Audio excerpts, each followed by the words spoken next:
इतक्या क्रूर पद्धतीने हत्या झाली, अत्यंत दुःख आहे. आणि एक महाभयानक परिस्थिती महाराष्ट्रात निर्माण झालेली आहे. आणि महाभयानक परिस्थिती मला सांगायला सुद्धा लाज वाटते. ती म्हणजे बीट पॅटर्न. हे बिहार पाटील सारखं करायचं आहे का, हा प्रश्न विचारण्याची वेळ आली. 19 दिवस झालेले आणि अजूनही राहिलेले आरोपी त्यांना अटक झालेली नाही. त्यांचा मोरख्या वाल्मिक कराड हा कुठं पळालाय, त्याला अजून का पकडलं गेलं नाही. नुसता मोबाईल लावतो म्हटलं विधान भवनाच्या पटलात असं चालणार नाही. आणि ह्या मोरख्याला, वाल्मिक कराड या मोरख्याला संरक्षण देणारे इथले मंत्री, यांची अजून मंत्रिमंडळातून हतलपट्टी का झाली नाही, त्यांनी राजीनामा का दिला नाही, हा आमचा प्रश्न आहे. माझा म्हणण्याचे मी महाराष्ट्रात पहिला होतो की मंत्रीपद शपथ घ्यायच्या अगोदर मी त्यांना सांगितलं होतं की ह्या केसला जर न्याय द्यायचा असेल तोपर्यंत तुम्ही ज्या वाल्मिक कराडाचे जे आश्रित आहेत त्यांना तुम्ही मंत्रीपद करू नका. तरी तुम्ही केलं ठीक आहे. म्हणून माझी विनंती राहील मुख्यमंत्र्यांना, तुमचे जे काही कौशल्य असेल तुम्ही ही वेळ दाखवण्याची आहे, ती दाखवून द्या. तो खरा आरोपी जो आहे त्याला, वाल्मिक कराडाला अटक करा. आणि अजित दादांना सुद्धा मला सांगायचंय की तुमच्या पक्षातला हे मंत्री आहे. अजित दादा नेहमी परखडपणाने आपलं नियोजन, आपल्या कारभाराची पद्धत दाखवत असतात. आज तुम्ही सुद्धा कसं का हे संरक्षण द्यायला लागलेलं आहे अशा लोकांना? तुम्हाला पटते का जे काय चाललंय महाराष्ट्रात? उद्या आणि कोणाच्यावर परिस्थिती आहे. आज संतोष देशमुख एक वारला, उद्या अनेक असे जर लोक मारायला लागले बिनधास्तपणाने, खून करायला लागले क्रूर पद्धतीने, हे महाराष्ट्राला परवडणार आहे का? आणि म्हणून संतोष देशमुखांना, एक प्रामाणिक कार्यकर्ता, याला न्याय देण्यासाठी सर्व पक्षातले लोक, सर्व धर्मातले लोक, सर्व जातीतले लोक आज बीडला या मोर्चासाठी सहभागी आहेत. तिथं कुठं जाती वळण देण्यासाठी अनेक लोक प्रयत्न करत असतात. त्या जाती वळण देण्याचा काय विषय काय नाहीये. इथं एक बौद्ध समाजाच्या माणसाला वाचवण्यासाठी हा संतोष देशमुख हा गेला होता.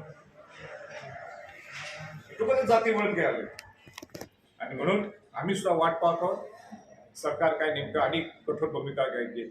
राजकीय वरदहस्ताशिवाय एखादा आरोपी 19-20 दिवस सुद्धा बेपत्ता राहू शकत नाही. आणि मग ते पूर्ण राज्य सरकारचं योग्य असेल. 100% त्याला राजकीय पाठबळ असल्यामुळंच हे संरक्षण मिळालेलं आहे.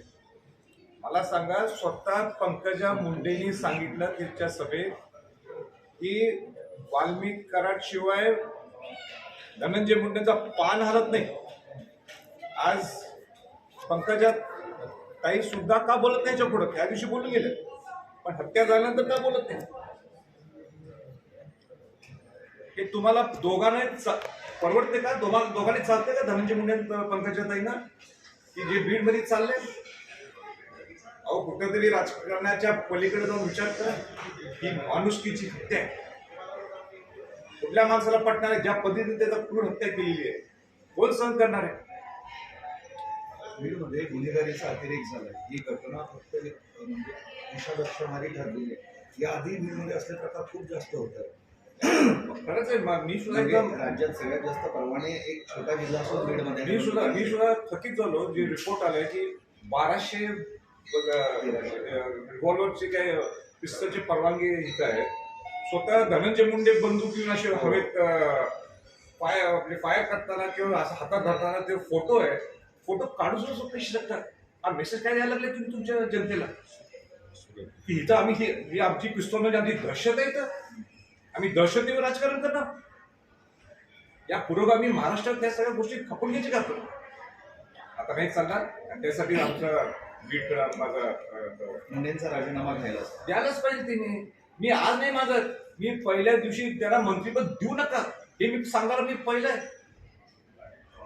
मी त्या लोकांच्या जनतेच्या भावना पाहिल्या. मी ज्यावेळी संतोष देशमुखांच्या घरी गेलो होतो भेटायला, 23 दिवसानंतर हे आरोपी पकडले जाते. हे राज्य सरकारचं अपयश आहे का गृहमंत्र्यांचं अपयश?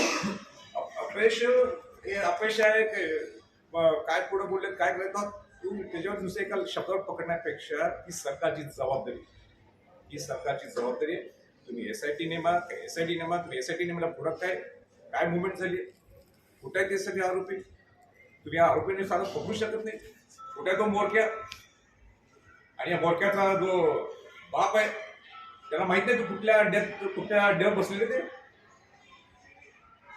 सामान्य जनतेतला माणूस सांगेल की धनंजय मुंडेंना माहित नाही, म्हणजे कुठे ठेवलेत माहित आहे, त्याला माहिती.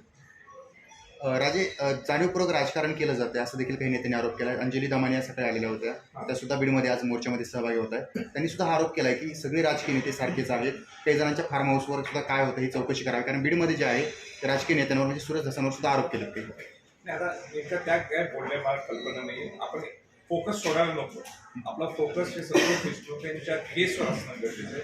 संतोष देशमुखांना ज्या पद्धतीने हत्या केली त्याचा निकाल लागेपर्यंत मला वाटतं दुसऱ्या अँगलमध्ये जाणं हे नंतरचा टप्पा आहे. पहिला टप्पा की संतोष देशमुखांच्या सगळ्या घरातल्या लोकांना न्याय मिळाला. म्हणाले की धनंजय मुंडेंना माहिती असेल वाल्मिक कराड असणार. मला सांगा पंकजा ताई मुंडे स्वतः म्हणतात. Subscribe now and press the bell icon. Never miss an update.